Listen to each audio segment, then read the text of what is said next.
Mu makaritsiye atandukanye yo mu gisagara ca Gitega biragaragara ko kuva umugambi wa zero deshe mu bisagara utangujwe ubu amabarabara nka yose yo muri ico gisagara arangwamwo isuku ndetse n'imiserege itari mike ikaba isukuye naho biri uko utunenge duto duto turacibonekeza two gukosora. Ibarabara rica imbere y'ibitaro by'akarere vya Gitega rijabuka ku masanganzira biragaragara ko iryo barabara ahanini risukuye kiretse ko hibonekeza abagisuka imicafu ku nkombe y'ibarabara hari amazu y'ubudandarizo imbere y'ibitaro aho kubishira mu mifuko mu kurindira ko janwa aho yagenewe.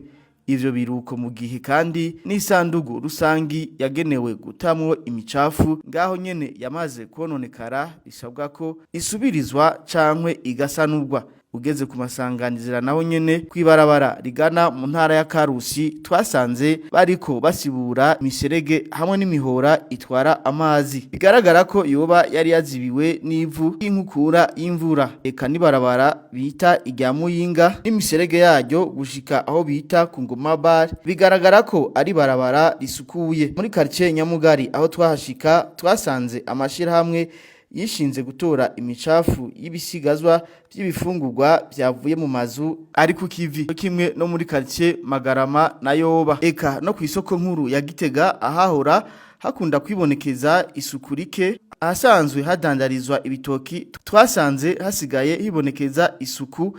Eka mbere hari n'imodoka iriko irapakira iyarara irijana aho ryagenewe. Kurangiza tutabamenyesheje ko no ku mabiro akoreramwo ubuzi bwa leta butandukanye biboneka ko abakorera muri ayo mabiro bitaye ku isuku ko imbere y'abo mabiro usanga harangwa isuku. Aho twotanga akarorero nko ku biro bikuru vy'intara ya Gitega ahari ishirahamwe ry'abakenyezi gishinze gusukura ico kibanza no mu micungararo yaco buri munsi. Eka mbere iryo shirahamwe rirasukura n'amabarabara n'imbere y'amabiro atandukanye yo ngaho mu gisagara ca Gitega.